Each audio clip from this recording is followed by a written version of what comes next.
Hey guys what's up, कैसे हैं आप सब। So I welcome you all to the civil services examination way to LBSNAA. और हम ये constitutional chapter 42 election commission start करें। टोटल 10 चैप्टर हैं, तो स्टार्ट करते हैं। अगर अभी तक आपने हमारे टेलीग्राम चैनल @tips4is ज्वाइन नहीं किया तो आप टेलीग्राम पे जाके @tips4is सर्च कर सकते हैं, प्लस या 10M एक्सपर्ट डाल दें तो आपको मिल जाएगा।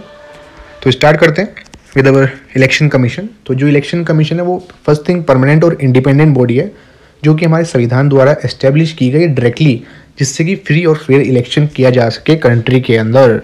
फर्स्ट थिंग फ्री और फेयर इलेक्शन कंडक्ट कराने के लिए इसको बनाया गया, जो कि हमारे बेसिक स्ट्रक्चर का पार्ट है। फ्री और फेयर इलेक्शन हमारे बेसिक स्ट्रक्चर जो हमने चैप्टर डिस्कस किया था उसमें जो 20 पॉइंट्स थे, आउट ऑफ देम ये फ्री और फेयर इलेक्शन एक पॉइंट था। डेट्स वाई इसको कंडक्ट कराना एक बहुत ही इंपॉर्टेंट पॉइंट है। डेट्स वाई ये परमानेंट और इंडिपेंडेंट बॉडी है, फर्स्ट थिंग। सेकेंड थिंग ये कॉन्स्टिट्यूशनल बॉडी है, बिकॉज इसकी जो पावर ड्राइव होती है डायरेक्टली फ्रॉम द कॉन्स्टिट्यूशन होती है। तो आर्टिकल कौन सा है, वो है आर्टिकल 324 हमारे संविधान का, जो प्रोवाइड करता है कि वो superintendence, direction and control election का किन किन का, चार का। पहला है parliament, state legislature second, third है office of president of India, and fourth is office of vice president of India shall be vested in election commission. तो पार्लियामेंट का, स्टेट लेजिस्लेचर का, प्रेसिडेंट का ऑफिस और वाइस प्रेसिडेंट का। Third जो election commission है वो ऑल इंडिया बॉडी है, इन द सेंस कि ये कॉमन है दोनों ही सेंट्रल गवर्नमेंट और स्टेट गवर्नमेंट के लिए। और जो लोकल बॉडीज होती हैं, यहाँ पे नोट करने की बात है, इसको हाईलाइट भी कर दिया गया है। हाईलाइटेड इसलिए है बिकॉज जो लोकल बॉडीज़ के लिए इलेक्शन कमीशन इलेक्शन कंडक्ट नहीं कराती, उसके लिए सेपरेट जो हमारी स्टेट इलेक्शन कमीशन है वो इलेक्शन कंडक्ट कराती है। अब कंपोजिशन देख लेते हैं। तो आर्टिकल जो 324 है हमारे, उसके अकॉर्डिंग क्या कंपोजिशन होनी चाहिए इलेक्शन कमीशन की, वो दी गई है। फर्स्ट जो इलेक्शन कमीशन है उसमें चीफ इलेक्शन कमिश्नर होते हैं और such other number of election commissioner होते हैं। अगर प्रेसिडेंट साहब को लगे टाइम टू टाइम कि अगर बढ़ाने की रिक्वायरमेंट है तो वो अदर जो ये इलेक्शन कमिश्नर है इनको बढ़ा सकते हैं।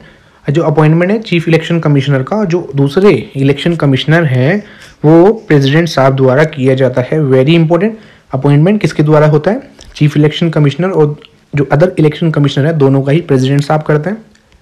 और जब कोई इलेक्शन कमिश्नर अपॉइंट होता है तो चीफ जो इलेक्शन कमिश्नर होता है वो चेयरमैन एक्ट करता है, कि जैसे ये बॉडी है एट प्रेजेंट, जैसे 3 मेंबर बॉडी है, मल्टी मेंबर बॉडी है, तो जो 2 इलेक्शन कमिश्नर होंगे और उनके ऊपर जो चीफ होगा, तो जो चीफ है वो एज अ चेयरमैन वर्क करता है, वो यहाँ पे लिखा गया है। फोर्थ है कि जो प्रेसिडेंट है वो जो इलेक्शन कमिश्नर है उससे कंसल्ट करके रीजनल जो कमिश्नर होते हैं एक पर्टिकुलर रीजन के लिए उसको भी अपॉइंट कर सकते हैं अगर उनको लगे कि नेसेसरी है, वर्कलोड बढ़ रहा है इलेक्शन कमीशन को असिस्ट करने के लिए। लेकिन ये इनकी डिस्क्रिशनरी पावर नहीं है, आगे यहाँ पे लिखा हुआ है कि कंसल्ट करेंगे इलेक्शन कमीशन से। फिफ्थ है जो कंडीशन ऑफ सर्विस और जो टेन्योर है ऑफिस ऑफ इलेक्शन कमिश्नर का और रीजनल कमिश्नर का, वो प्रेसिडेंट साहब ही डिटरमाइन करेंगे। एक मजे की बात यहाँ पे मैं आपको बता रहा हूँ, after analysing all the constitutional bodies, कि सभी कॉन्स्टिट्यूशनल बॉडीज़ का भी रट लीजिए कि जो कंडीशन ऑफ सर्विस है वो हमेशा प्रेसिडेंट साहब ही डिसाइड करेंगे, डिटरमाइन करेंगे।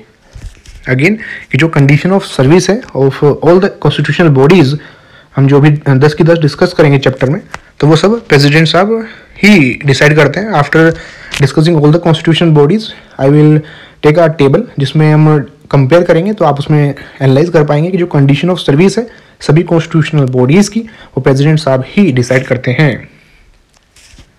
अब जब से ये बना है 1950 से लेके फिर 1989 में जो इलेक्शन कमीशन है वो सिंगल मेंबर बॉडी फंक्शन करता था, consisting of chief election commissioner. और 16 अक्टूबर 1989 में जो प्रेसिडेंट है अपॉइंट करते हैं 2 मोर इलेक्शन कमिश्नर को, जिससे कि जो काम है इलेक्शन कमिश्नर का वो बढ़ गया था उसको कोप अप करने के लिए। जब ये एज कम की गई थी 21 to 18, ऑब्वियसली वर्कलोड बढ़ना ही है इसमें। तो सिंगल मेंबर से मल्टी मेंबर होती है, मल्टी मेंबर से सिंगल मेंबर होती है। तो इसके लिए इजी करने के लिए यहाँ पे ये बनाया गया, ये ट्रिक है इजली 13-13 13-13।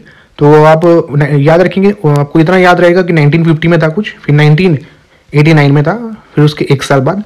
तो आप इनके बीच में लिख देते हैं जैसे अपने नोट्स में, रिक्वायरमेंट पड़ेगी आप डायरेक्टली PDF से पढ़ सकते हैं, जो हमारे टेलीग्राम चैनल @tips4is पे आपको मिल जाएगा।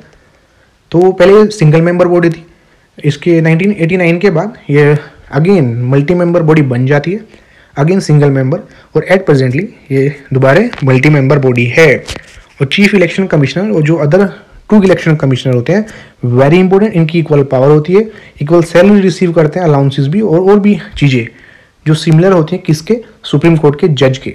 और जो यहाँ पे भी इस फॉर्म में लिखा गया है ये कि डायरेक्टली आपकी इमेज माइंड में सेट हो जाए कि इनकी जो पावर, सैलरी और अलाउंसेस जज ऑफ सुप्रीम कोर्ट के बराबर होते हैं।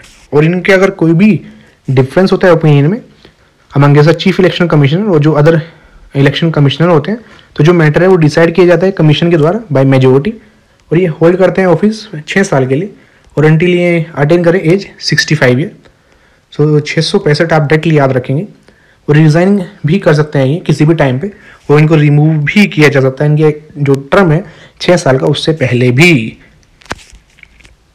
इसका रिमूवल का प्रोसेस भी यहाँ पे हम देखते हैं इंडिपेंडेंस में कि जो आर्टिकल 324 है उसने यहाँ पे मेंशन किया है सेफगार्ड और इंश्योर करता है इंडिपेंडेंट इम्पार्शियल फंक्शन।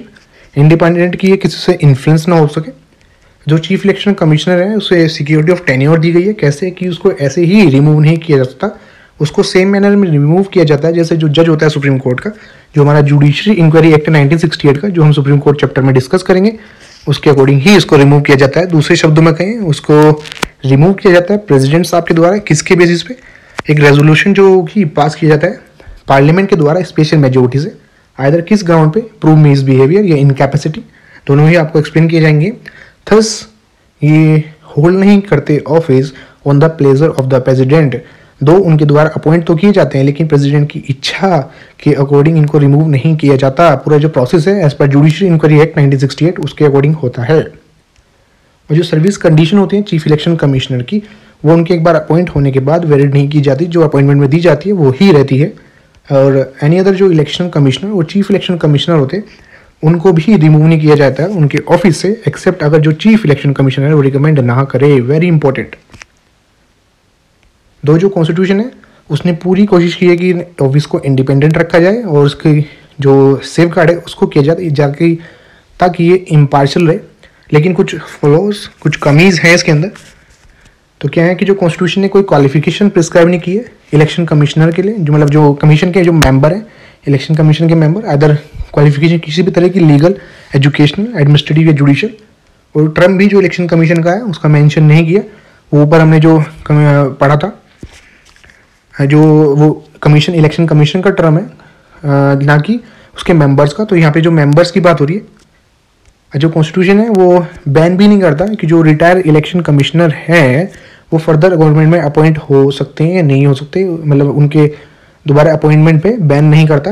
डिबार लिखा हुआ है कि अपॉइंटमेंट दोबारा हो सकता है। तो ये 3 कमियां दी गई हैं। अब पावर और फंक्शन देख लेते हैं कि with regard to the election of, जो हमने 4 पढ़े हैं, parliament, state legislature, office of president and vice president, इनको 3 कैटेगरी में इनकी पावर को डिवाइड किया है। आप आंसर राइटिंग में डायरेक्टली ऐसे ही मेंशन कर सकते हैं। तो आप याद रखेंगे कि 2 बार ऐड आना है फिर क्यों आना है। 2 बार जब ऐड आ गया फिर आप क्वेश्चन पूछेंगे क्यों आ रहा है ये। तो ये 2 administrative, then advisory, then quasi judicial. Quasi judicial means totally judicially नहीं है, क्वाजी जिसके भी बढ़ के आगे लग जाता है, जैसे क्वाजी फेडरल। तो टोटली फेडरल नहीं है, क्वाजी है, मीन्स कम फेडरल। तो जो डिस्ट्रीब्यूट किया है एज पर किया जो डिलिमिटेशन कमीशन एक्ट है पार्लियामेंट का, उसके बेसिस पे जो डिस्ट्रीब्यूशन होता है उसको डिटरमाइन करता है कि टेरिटोरियल कितना होना चाहिए। जो इलेक्टोरल कॉन्स्टिट्यूएंसीज का होता है प्रिपेयर करता है इलेक्टोरल रोल को कि जो वोटर लिस्ट होती है, और नोटिफाई करता है कि कब शेड्यूल होना चाहिए इलेक्शन का, और जो नॉमिनेशन पेपर है उसको स्क्रूटनाइज करता है, मीन्स डीपली एग्जामिन करता है, और ये रिकॉग्नाइज देता है पॉलिटिकल पार्टीज को, और इलेक्शन सिंबल उनको अलॉट करता है। और ये ऐड करता है code for settling dispute relating to granting recognition political parties को, और इलेक्शन सिंबल उनको अलॉट करने में भी। ये ऑफिसर्स को अपॉइंट करता है जिनको एज अ डिस्प्यूट सोल्व करने होते हैं। जैसे ऊपर हमने क्वाजी जुडिशियल पावर पढ़ा, तो आप इस कैटेगरी में डाल देंगे। कोड ऑफ कंडक्ट को ये डिटरमाइन करता है कि जो फॉलो होना है during the time of election. एक रोस्टर प्रिपेयर करता है जो रेडियो पे चलाया जाता है। एडवाइस करता है प्रेसिडेंट को किस मैटर में कि जो मेंबर होते हैं पार्लियामेंट को उनको डिस्क्वालीफाई करने के रिगार्डिंग, सिमिलरली गवर्नर को in case of member of state legislature. और ये जो पुल का जो इलेक्शन है उसको भी कैंसिल कर सकता है, उसके पास पावर है अगर उसको लगे कि वहाँ पे बूथ कैप्चरिंग वगैरह वायलेंस हो रहा है, कुछ भी किसी भी तरह की इरेगुलरिटीज हो रही है। और ये प्रेसिडेंट और गवर्नर को स्टाफ बढ़ाने के लिए भी रिक्वेस्ट कर सकता है। जो इलेक्शन की मशीनरी है ऑब्वियसली कॉमन सेंस वाले पॉइंट है, उसको भी ये सुपरवाइज करता है, प्रेसिडेंट को एडवाइस करता है कि जो इलेक्शन हो रहे हैं किसी स्टेट में जहाँ पे प्रेसिडेंट रूल लगा हुआ है कि वहाँ हो सकता है नहीं, जब वो 1 ईयर के लिए एक्सटेंड करते हैं कि ये इमरजेंसी चैप्टर है, उसमें उन्होंने डिस्कस किया है कि जो प्री रिक्वेस्टिक कंडीशन है उसमें 2 कंडीशन है कि या किसी पार्ट में इमरजेंसी लगी हुई, इलेक्शन कमीशन बोल दे कि यहाँ पे इलेक्शन पॉसिबल नहीं है। 15 है कि रजिस्टर करता है पॉलिटिकल पार्टीज को इलेक्शन के पर्पज़ के लिए और उनको स्टेटस भी देता है नेशनल या स्टेट पार्टी किस बेसिस पे कि उनकी पूरी परफॉर्मेंस कैसी रही है, कि इलेक्शन में उनकी परफॉर्मेंस कैसी रही है। और इलेक्शन कमीशन किसको असिस्ट किया जाता है, डिप्टी इलेक्शन कमिश्नर जैसे असिस्टेंट होते हैं, और ये सिविल सर्विसेज से ही ड्रॉ किए जाते हैं, इनको लिया जाता है। और जो अपॉइंट किसके थ्रू किया जाता है, कमीशन के थ्रू टेन्योर सिस्टम में कि एक पर्टिकुलर टाइम के लिए। और दोबारा इनको जो असिस्ट करते हैं वो सेक्रेटरीज होते हैं, जॉइंट सेक्रेटरीज, डिप्टी सेक्रेटरीज। और स्टेट लेवल पे जो इलेक्शन कमिश्नर होता है वो सीईओ होता है, that is chief electoral officer, जो अपॉइंट किया जाता है चीफ इलेक्शन कमिश्नर के द्वारा स्टेट गवर्नमेंट से कंसल्ट करके। और उसके नीचे डिस्ट्रिक्ट कलेक्टर जो होते हैं हमारे, वो रिटर्निंग ऑफिसर होते हैं, डिस्ट्रिक्ट रिटर्निंग ऑफिसर, वो अपने नीचे अपॉइंट करके रखते हैं रिटर्निंग ऑफिसर को कॉन्स्टिट्यूंसीज में। अब विजन, मिशन और प्रिंसिपल दिया गया यहाँ पे इलेक्शन कमीशन का, तो ये मेंस के लिए इंपॉर्टेंट है कि विजन क्या है कि इलेक्शन कमीशन स्ट्राइव करना चाहता है कि वही बोल बच्चन की institution of excellence by enacting active engagement हो, पार्टिसिपेशन हो, ज़्यादा से ज़्यादा लोग पार्टिसिपेट करें इलेक्शन में, कोई इरेगुलरिटीज़ ना हो, ये सभी बातें हैं कि ये इंडिपेंडेंट हो, इंटीग्रिटी हो, ऑटोनॉमी है।